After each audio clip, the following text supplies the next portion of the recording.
The winner is John Wayne in True Blood. Ladies and gentlemen, I'm no stranger to this podium. I've come up here and picked up these beautiful golden men before. John Wayne was an American legend who won over audiences across the world for decades with his charismatic performances and Oscar-winning acting.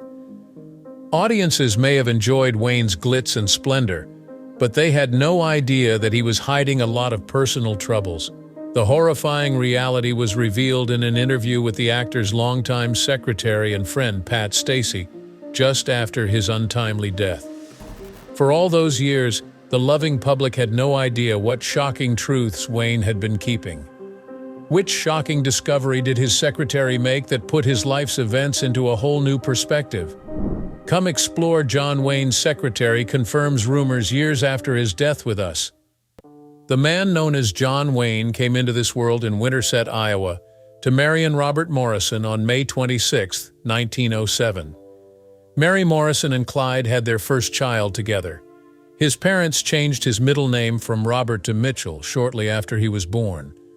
Rumor has it that Michael or Marion was really his middle name. Upon his birth, Wayne weighed a hefty 13 pounds. He was 7 years old when his family uprooted and settled in Lancaster, California. But because to the dry summer they were not very successful farmers there, the result was yet another relocation to Glendale, California. During his time in Glendale, Wayne became famous for his nickname Duke. Legend has it that he was so attached to his dog Duke that the neighbors began referring to them as Big Duke and Little Duke. Wayne was an upstanding student who participated in student government and sports while in high school. In 1995, he was awarded a football scholarship to attend the University of Southern California. Tragically, a severe injury ended his athletic career after just 2 years of joining the Sigma Chi fraternity, and he lost his scholarship. Wayne stayed at USC even after his football career ended. In order to fund his undergraduate education, he began working as a prop mover and extra on film productions. During the 1920s, he was an extra in a number of films from the silent era, including Brown of Harvard, The Dropkick, Mother McCree, Hangman's House, and Four Sons. John Ford, who would later become a mentor to Wayne and Ward Bond, was responsible for many of these films. In the 1930 Fox Western The Big Trail, Wayne received his first big role shortly after graduation. He was cast as John Wayne by the studio for the film. Regardless of this significant development, The Big Trail bombed at the box office, and Wayne was sacked from Fox within days. Despite his heartbreak, he remained determined to pursue his acting career. Wayne snatched up whatever acting gig he could get his hands on for the following few years, allowing his portfolio to grow.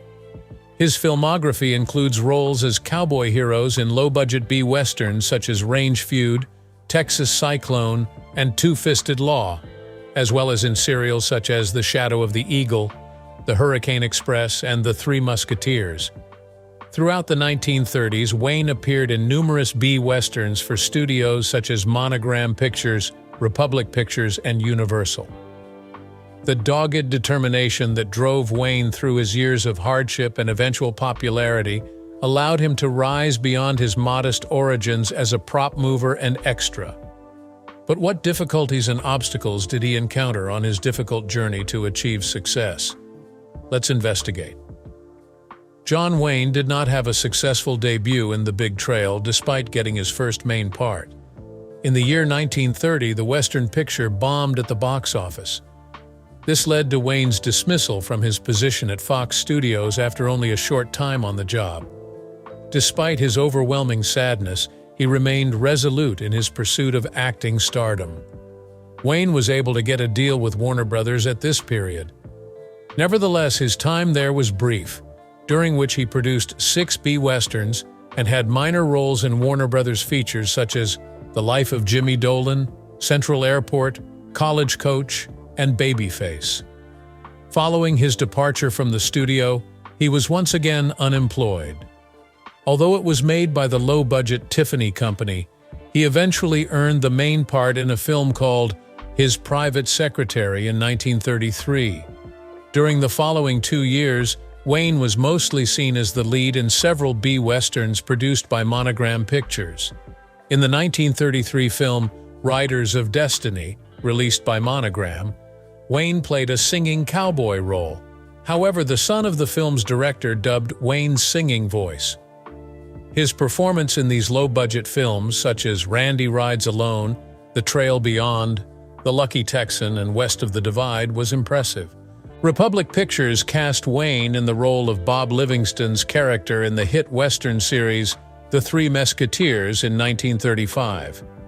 His film credits include Night Riders, Wyoming Outlaw, Pals of the Saddle, Overland Stage Raiders, Night Riders, and New Frontier, among others, in which he portrayed Stony Brook.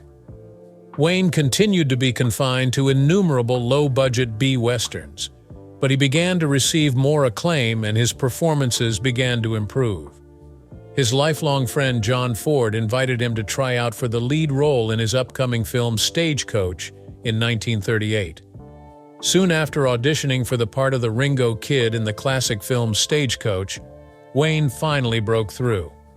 The picture was well received by reviewers and audiences alike. Ford was nominated for Best Director among the 7 Oscars it received. Wayne was eventually launched to the next level as a recognized performer with Stagecoach, which took home 2 Oscars despite not winning Best Picture. Following the triumph of Stagecoach, Wayne's career gained even more steam. In the 1940 picture The Long Voyage Home, in which he co-starred with John Ford, Wayne received his first Best Actor nomination for his portrayal of a Swedish sailor. This demonstrated that his acting abilities extended beyond those of traditional cowboys. In the years that followed, Wayne co-starred in films alongside some of the most famous performers of the day, including Marlene Dietrich in Seven Sinners, 1940, Ray Milland in Reap the Wild Wind, 1942, and Albert Decker in Old Oklahoma, 1943. Among the A-listers in Hollywood, he was more than holding his own. Wayne was spared from military duty because of his age and family position during the raging World War II. War films such as Flying Tigers, The Fighting Seabees, and Back to Bataan, which he continued to make domestically, presented him as an emblem of American manhood and courage. Red River, a John Ford Western that Wayne starred in 1948, was highly praised by critics and audiences alike for its portrayal of a resolute cattle rancher. Following this, Wayne had more commercial successes such as Fort Apache, Three Godfathers, and She Wore a Yellow Ribbon. After his breakthrough in Stagecoach, Wayne reunited with Ford for the 1940 picture The Long Voyage Home, in which he played a Swedish sailor. The film, which was about a courageous steamship crew, was critically acclaimed and gave Wayne a Best Actor nomination, elevating his career even further. Despite being courted by major Hollywood studios and directors, Wayne persisted in making films for Republic Pictures. During this period, he co-starred with the legendary Marlene Dietrich, playing a naval officer in films like Seven Sinners.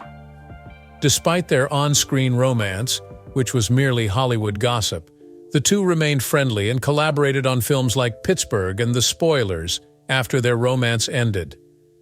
The Pearl Harbor attack in 1941 sparked World War II, and most Hollywood stars joined the military. Despite being married with 4 children, John Wayne was granted a 3A deferment from service. Despite this, his career took off like a rocket thanks to a series of patriotic war films that elevated his image as an American war hero to audiences. Even after the war ended, Wayne's career continued to soar, thanks in large part to his outstanding turns in major westerns such as Howard Hawks's drama Red River, in which he portrayed a grizzled rancher guiding a perilous cattle drive from Texas to Missouri. Critics lauded his performance, saying it demonstrated his ability to play complex characters beyond stereotypically aggressive ones. John Wayne joined forces with directors like Hawks and John Ford in iconic films like How the West Was Won and The Man Who Shot Liberty Valance to solidify his legendary status and star power, and his impact, particularly in westerns, is unparalleled in cinema. Throughout his incredible career spanning 170-plus films, Wayne became an everlasting American icon, embodying ruggedness, heroism, and masculinity. The Quiet Man, a film director John Ford that showcased Wayne's flexibility in a different, more romantic kind of Western set in Ireland, was one of several hits that established him as the undisputed star of Westerns in the 1950s and beyond. One of the most famous parts that John Wayne ever played was in The Searchers, in which he played the role of Ethan Edwards, a Civil War veteran who embarks on a quest to find his abducted niece. This landmark Ford picture encapsulated Wayne's anti-hero attitude and his relentless pursuit of moral justice. As one-eyed U.S. Marshal Rooster Cogburn in Western True Grit, Wayne revived his career and won the Best Actor Oscar. In this part, which showcased his versatility, he combined his usual tough guy gravitas with world-weary and tenderness. Later notable roles included The Cowboys, The Shootist, in which he played an elderly gunfighter whose on-screen battle with cancer mirrored his off-screen struggle, and the 1975 sequel to True Grit, Rooster Cogburn, co-starring Katharine Hepburn, in which Wayne and Hepburn displayed great chemistry, evoking the spirit of classics like The African Queen.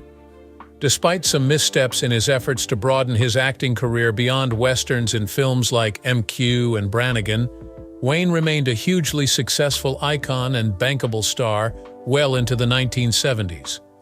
His moving farewell came in his last picture, The Shootist, in which he played another gunslinger who reflected on his own mortality. In contrast to his tough, heroic on-screen persona, John Wayne's private life was a tangled web of infidelity and divorce. His first marriage in 1933 to Josephine Sayens, whose father was a Panamanian diplomat, appeared happy at the time. They had 4 children together, Mary Antonia, Melinda, Michael, and Patrick. But the marriage didn't last long, and by 1945, Wayne and Josephine had called it quits. Rumors had circulated that Wayne had an affair with star actress Marlene Dietrich. Wayne wasted no time getting remarried in 1946 to Mexican actress Esperanza Bauer Diaz, whom he had met in 1941 while still married to his first wife. Their second marriage was troubled from the beginning, with constant bickering, accusations of adultery, and even physical fights.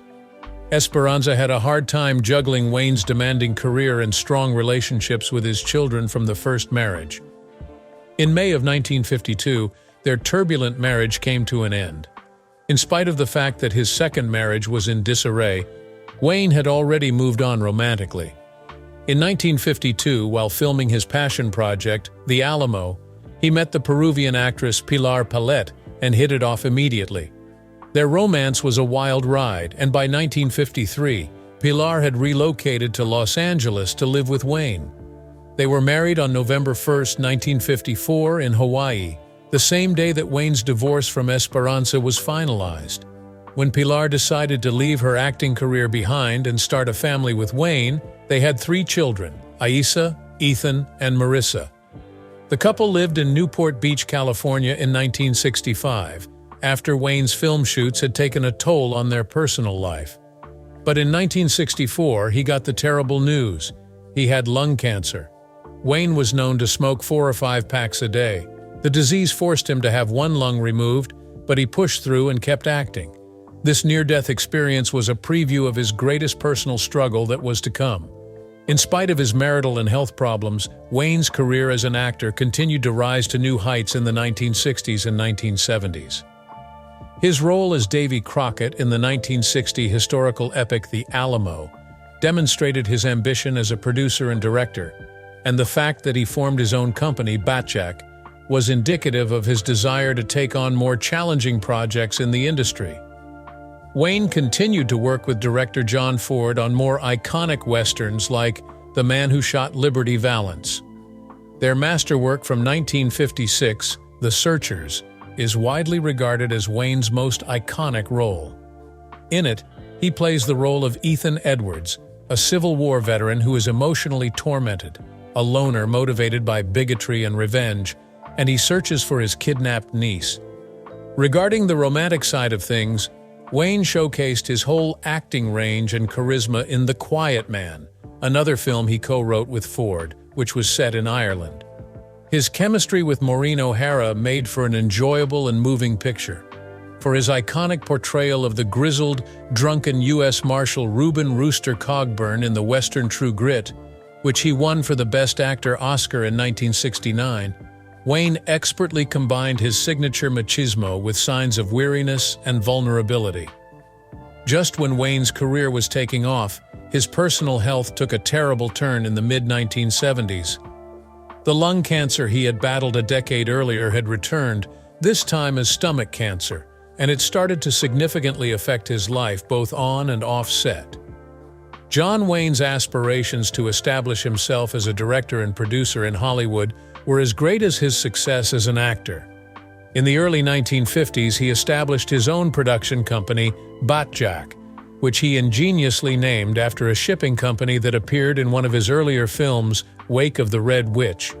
One of Wayne's earliest productions, the 1951 drama Bullfighter and the Lady, was the vehicle through which he sought creative opportunities to star in films that were specifically crafted for him, as well as to produce films that could serve as springboards for the careers of other filmmakers and actors in whom he had faith.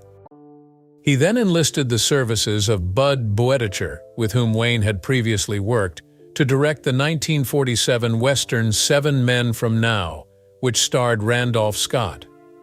Boetticher and Scott were very close colleagues in the film industry. Young James Arness had great promise, and Wayne believed in him so much that he helped get him placed as the lead in the legendary TV Western series Gunsmoke. Arness even introduced and narrated the first episode himself, all because Wayne believed in him.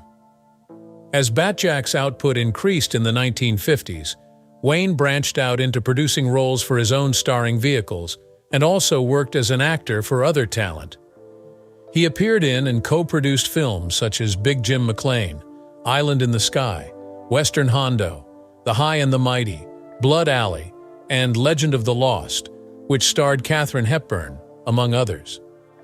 But in 1960, Wayne tried for years to get the historical epic The Alamo made while fulfilling prior obligations to other studios.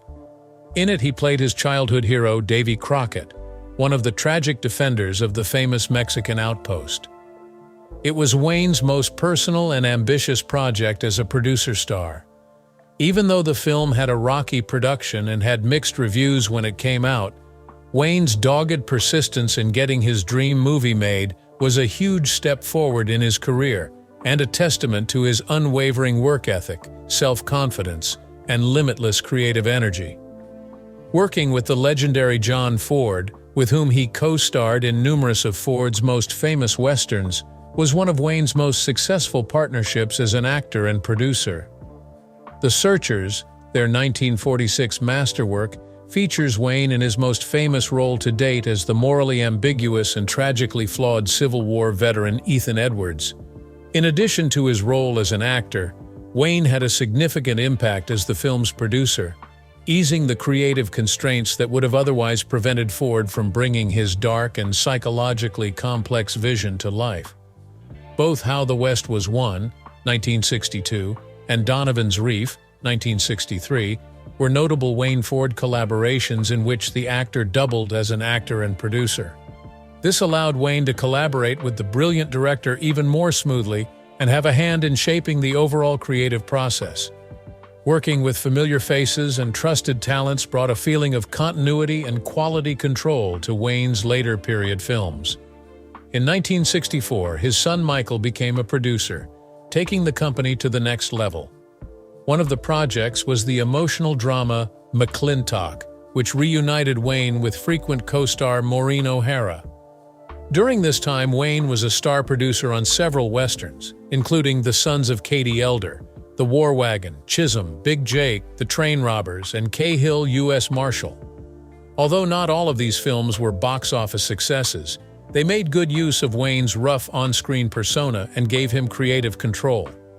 With the help of Batjac and his improving producing abilities, Wayne was able to secure further collaborations with esteemed filmmakers like Andrew McLaglen, while still retaining some editorial say over the portrayal of his renowned tough guy image in his final years of the industry. Wayne demonstrated his versatility as a producer star with films like True Grit and The Shootist, which dealt with complicated and emotionally taxing material. In these self-aware farewells to old gunfighters facing mortality, Wayne was able to incorporate new subtleties into his archetypal cowboy act while still delivering the heroic gravitas that his fans had come to expect from him. John Wayne's acting career, which lasted for over half a century and over 170 films, solidified his place as one of the most iconic and consequential film stars of all time. Although he became famous for his portrayal of rough-and-tumble heroes, particularly in westerns, Wayne showed extraordinary range and depth in his work. In the late 1940s, he reached new heights in his career thanks to critically acclaimed performances in classic films like Howard Hawks' 1948 Western Red River. In the role of a resolute cattle rancher leading a perilous cross-country drive, Wayne was praised for his complex and multifaceted acting, which allowed him to go beyond one-dimensional cowboy roles. John Ford's 1939 Wu drama, The Sands of Iwo Jima, continued Wayne's rise to prominence as a serious actor, and his performance as a resolute Marine drill instructor garnered him a Best Actor nomination, his first at the Oscars. Wayne rejoined Ford the following year for the Western cavalry adventure Rio Grande, marking the beginning of a remarkable string of collaborations that rank among the finest of both men's careers. Their natural chemistry and equal command of the genre boosted each other's abilities, imbuing Western archetypes with fresh emotional authenticity. The Quiet Man, directed by John Ford and set in 1952, was an appealing but nuanced look at Irish society and conventional gender roles, and it was a chance for Wayne to showcase his romantic leading man charisma and chemistry with Maureen O'Hara. As a duo, Wayne and Ford created a dark and brutally honest psychological study of racism, trauma, obsession, and the corrosive impacts of violence in 1956's The Searchers. Wayne's performance as the bitterly unforgiving Ethan Edwards, played by Wayne in his most iconic role to this day, and one of the greatest westerns of all time. Wayne continued to cement his reputation as the world's greatest cowboy hero throughout the 1950s with a string of successful westerns, including Rio Bravo and El Dorado, in which he played gunslinging badasses, and The Cowboys and the Shootist, in which he played modest family patriarchs. In each of these roles, he added his trademark blend of humor, grit, and cool, understated machismo. Early in the decade, Wayne showed his ambitions as a director and producer with the 1966 film The Alamo, an accomplished but troubled historical epic about the iconic defense of the Alamo mission in the Texas Revolution. This marked his true ascent to the pinnacle of worldwide fame and respect within the industry. Although it was met with mixed reviews, the monumentality and creative risk of putting on such a patriotic extravaganza revealed much about Wayne's devotion to honoring American history and Western mythology, and it set the stage for even more adventurous behind-the-scenes endeavors in the future. Speaking of acting, one of Wayne's most famous performances was in The Man Who Shot Liberty Valance. In the role of a jaded frontier rancher, his worn-out gravity solidified the film's melancholy homage to the dwindling principles of justice and honor associated with the Old West. His final film with O'Hara and Ford was the hilarious buddy comedy Donovan's Reef, in which he showed off his underappreciated comedic skills and chemistry with his longtime collaborator and friend. This and other films like it cemented Wayne's position as one of the rare movie stars with genuine marquee appeal and acting range. Still, after decades of trying, Wayne was finally awarded the Oscar for Best Actor for his performance in True Grit. In the role of the obnoxious, one-eyed U.S. Marshal Rooster Cogburn, Wayne combined his signature machismo with a world-weary poignancy and moments of genuine vulnerability, which was a departure from his previous cowboy roles. As a culmination of his long-overdue career, Wayne's portrayal was universally lauded for giving a classic archetype new dimensions and humanity, solidifying his transition from a simplistic Western hero to a multifaceted embodiment of American masculinity and its complex traditions. Despite a battle with lung and stomach cancer, Wayne remained incredibly prolific and bankable in the 1970s, playing roles such as J.W. Coop in The Cowboys and J.B. Brooks in The Shootist, where he faced head-on his own mortality and mythos as an aging gunslinger and father figure. Along the way, he had interesting side stories involving various heroes, such as British expat mercenary Rick Brannigan and Boston detective McKeeq. Although not everyone enjoyed these ventures into non-Western territory, they demonstrated that Wayne was not afraid to experiment and expand his artistry as his career came to a close. For Wayne, The Shootist was a moving, introspective farewell performance. Playing a retired gunfighter given one final job evoked his real-life battle with cancer in a subtle but effective manner.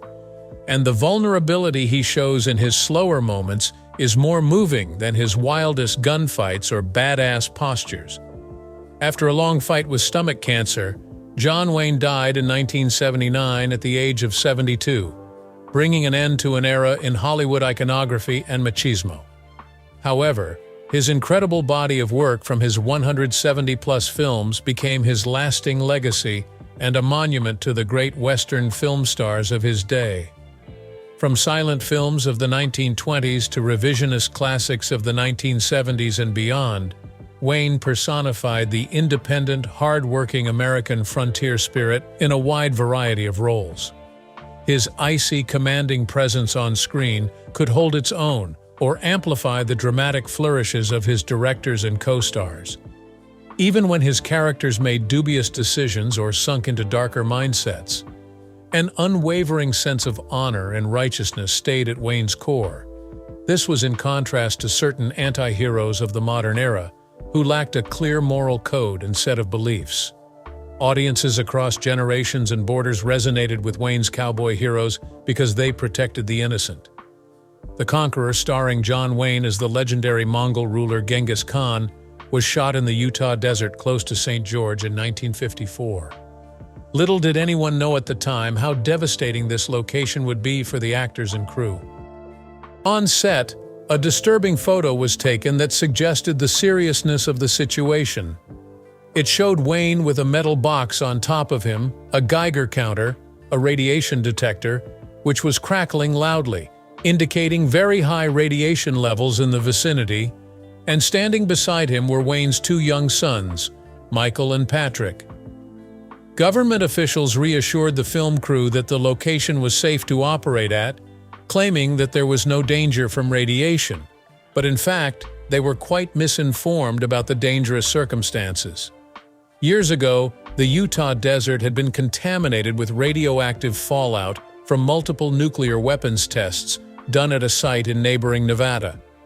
Dangerous radiation particles were carried to the film set by powerful wind patterns, but nobody paid any attention to this threat. The Conqueror was a commercial and critical bombshell upon its theatrical release, but the film's lasting impact was the increased cancer rates among production employees that became public knowledge years later, earning it the somber moniker of the RKO radioactive picture. The director, Dick Powell, passed away in 1963 from lymphoma following a cancer diagnosis. The supporting actor, Pedro Armendariz, took his own life in 1963 at the age of 51, after getting a fatal cancer diagnosis of his own. Tragically, main actress Susan Hayward passed away in 1975 at the comparatively early age of 57 from brain illness. John Wayne, who had a long history of health problems, died of stomach cancer in 1979 at the age of 72. According to a study conducted in 1980, 91 out of 220 crew members on the Conqueror had developed cancer of some kind, with 46 losing their lives to the disease. Although Wayne's family blamed his cancer on his heavy smoking habit, there is growing evidence that radioactive fallout was the primary cause. It is believed that the extremely dangerous conditions on the set were caused by residual radiation contamination and dust from numerous previous detonations, even though no active nuclear weapons testing took place during the actual shooting period. The alarmingly high rates of cancer among the crew and cast in the area sounded a grave warning about the potential safety hazards of nuclear testing. Approximately 100 nuclear tests were carried out by the United States government at different locations in the Nevada desert between 1951 and 1962, close to the location where The Conqueror was filmed. The purpose of these tests was to disperse the radiation from these powerful weapons away from large cities and into more remote areas with lower population densities. Meanwhile, locals in places like St. George marveled at the soaring clouds caused by the bomb tests, oblivious to the cancer risks they were exposing themselves to, as the radioactive particles from the explosions spread farther than expected, exposing countless Americans to dangerous levels of radiation poisoning without their knowledge or consent. After the dust settled from The Conqueror, many were outraged by the government's inaction in enforcing sufficient safety measures and by the intolerable silence that prevailed regarding the dangers of nuclear testing and radiation exposure at the time. Thank you for viewing. If you liked this video, you may see more like it by following the link that is currently shown on your screen.